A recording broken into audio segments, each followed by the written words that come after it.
Pranks are the cornerstone of early YouTube. When I was like 12, 13 years old, I was an avid YouTube watcher. Like, that is the only thing I consumed. People talk about, oh, have you seen this one movie? Have you seen this one show? No, I haven't seen it. No, I don't know the actor in it. I watched YouTube videos. Now, if you ask me who Dan TDM was, or Captain Sparkles, or who sang Revenge, that I can answer. The types of videos that I would see are very heinous and by today's standards would not be allowed on YouTube. Most of those videos included prank channels and just prank videos in general. Those were popping off back then. Today I'm going to be talking about pranks that went horribly wrong. Starting off with the first prank that went wrong, girl glues boyfriend to chair after he pretended to put her dog in the washing machine. Czech comedy duo called Viral Brothers originally filmed a prank where Mr. Meldek, a member of the channel, pranked his girlfriend into thinking that he put her dog into the washing machine. Great prank, dude. I'm just gonna put your loved animal and throw it into the washing machine and drown it and tumble it and make it come out all clean at least. The video of which went viral after being uploaded. A few days later, Mr. Meldek's girlfriend, Miss Petronova, enacted her revenge. Miss Petronova filmed her boyfriend and lured him into their bedroom. She stated that she had a nice surprise for him when you got in there. I mean, I think we could see where this is all going. She was trying to use a little bit of seduction to lure him into the prank. Mr. Meldek then came out of their bathroom naked and was instructed to sit on a chair by Mrs. Petronova. Although what Mr. Meldek did not know was that Miss Petronova had placed both glue and multiple waxing strips onto the seat of the chair.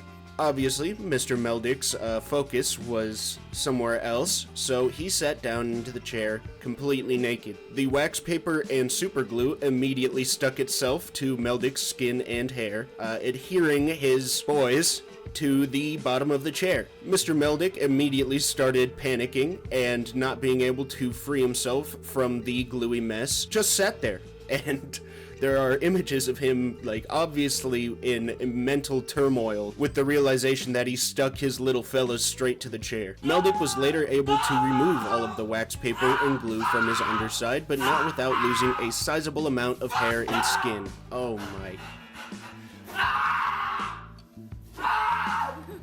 In high school, there was a little thing going on at our school where it was funny to bring wax paper strip and just take a big chunk of hair right off of your calf, so there's like a nice square patch of hairless leg, and that fucking hurt. So I can't imagine what it would feel like slowly or quickly ripping it off of the old family jewels, if you know what I mean. Miss Petronova was quoted saying, "I was really upset when I thought Sam was in the washing machine," Sam being her dog, "and after the video he was running after me saying he was sorry, but he clearly wasn't because he was filming it and put it all online. Well, now I'm pretty sure he's genuinely sorry." Yeah, I would assume that he was sorry, or at least learned his lesson in that he is the inferior prankster in that channel. Like, going up against a woman like that, you should fear your life. Hell has no wrath like a scorned woman. Or we could talk about a prank that led to very serious consequences, as a 43-year-old Zolt Goebbels died outside of a bar after being taped to a chair by local bar patrons and staff. After Goebbels passed out drunk and intoxicated at the bar that he regularly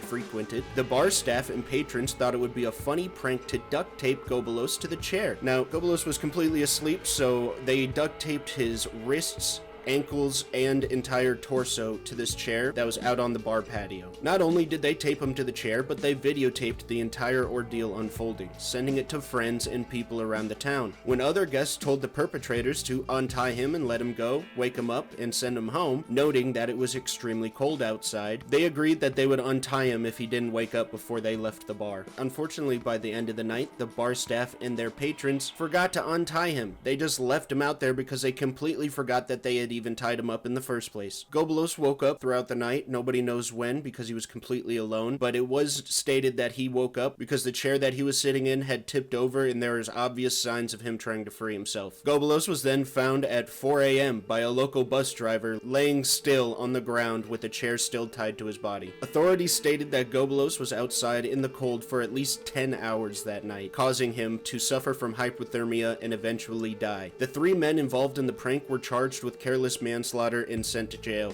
This just kind of highlights, you might think something's funny in the moment, but if you do something dangerous and it results in somebody being harmed, it's not funny. You're going to jail. Or we could talk about a harmless April Fool's prank. Well, it would be harmless if the majority of the population were educated and understood what water was. I like to coin them as the DHMO DJs. Now, DHMO stands for dihydrogen monoxide, which is another term for water.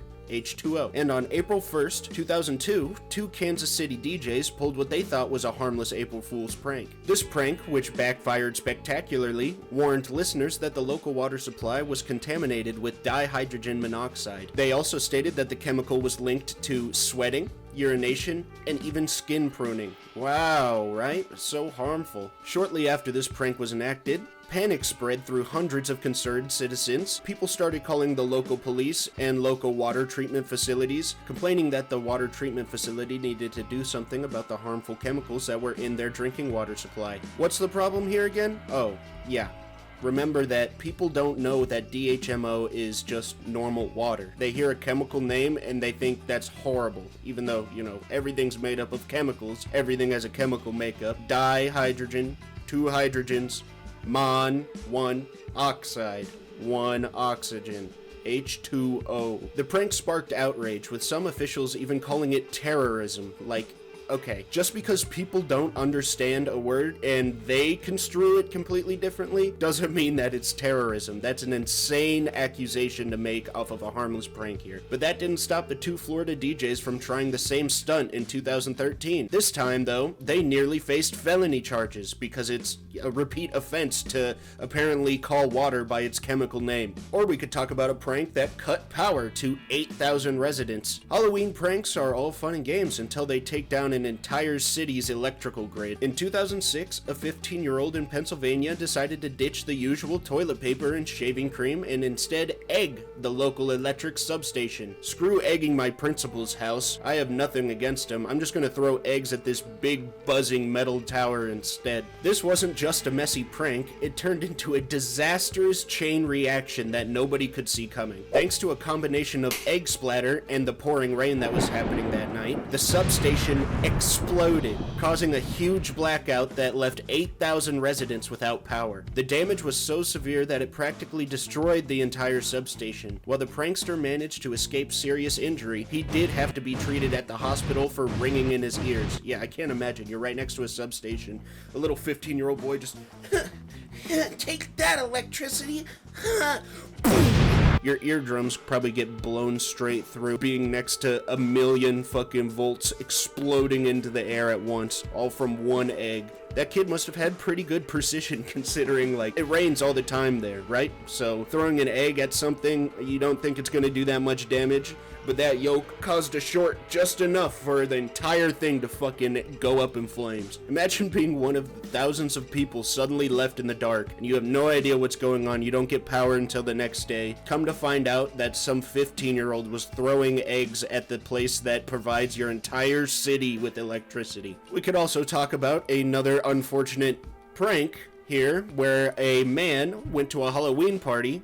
Oh my god, these are all on Halloween, aren't they? A man went to a Halloween party dressed as a sheep, and what started as a fun Halloween night quickly turned into a fiery disaster for one unlucky partygoer. This man was dressed head to toe in cotton balls, a great sheep's costume because, sheep make wool. Cotton balls look like bunches of wool, so just tape them all over yourself. While at the party, a fellow partygoer wanted to mess with him and pull a slight prank on him by holding a lighter up to all of the cotton balls that were attached to his body. Well, as soon as the lighter was flicked, in an instant, all of the cotton balls ignited, engulfing him in flames. But things got even worse than that because his well-meaning friends, who were also intoxicated, weren't thinking clearly and started dumping bottles of hard liquor and vodka onto their friend to try to put out the fire, which only made the fire about 10 times worse. The man suffered severe burns and had to be hospitalized, but did not press charges on his friend. Luckily, though, very luckily for this man, his friend was an heir to a large inheritance,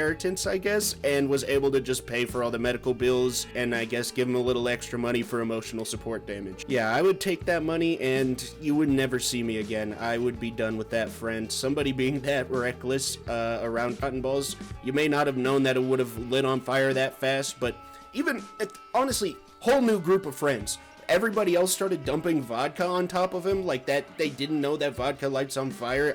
I don't know if the guy that was lit on fire has the same type of, thinking prowess as the people that helped try to put it out and the guy that lit him on fire in the first place, but that is not the type of crowd that I'd like to be around. Or we could talk about another prank that involved a school teacher revving a real chainsaw and running through their classroom as a Halloween prank. This was supposed to be a fun Halloween surprise, but it turned into a nightmare at Taunton High School in Massachusetts. A teacher thought he had the perfect spooky prank to get all of his students into the Halloween spirit, but instead, he left them traumatized and begging to go home. Some students even faced real injuries after the prank. Let's get into it. Wearing a ski mask and armed with a real, full-throttle chainsaw with the chain still attached to it, the teacher burst into a classroom of 15-year-old students, revving the chainsaw at max power. What is their reaction, do you think? A room of 15-year-olds? I mean, like, with everything going around nowadays, schools seem like a very dangerous place to be, and I wouldn't blame people for being very reactionary, especially when it comes to bringing a weapon to the classroom. So, these 15-year-olds reacted in about the way that you probably thought they would react. Total fucking chaos. Students screamed and ran for their lives and trampled over desks and other students desperate to get to the door to escape. The panic got so bad that one student got his leg stomped on and broken at the knee while trying to flee the scene. As soon as parents found out, lawsuits started flying. Hell yeah, if that was my kid's school, I wouldn't even have to make YouTube videos. I wouldn't have to go to work anymore. I'd make $2 million,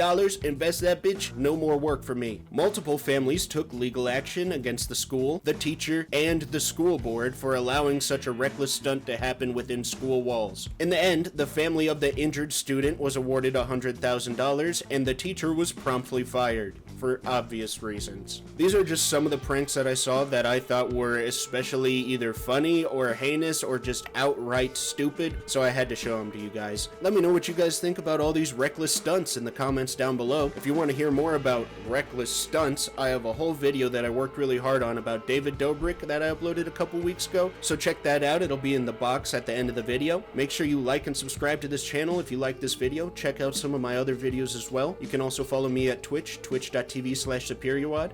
Thank you guys for watching, and have a good one. Bye.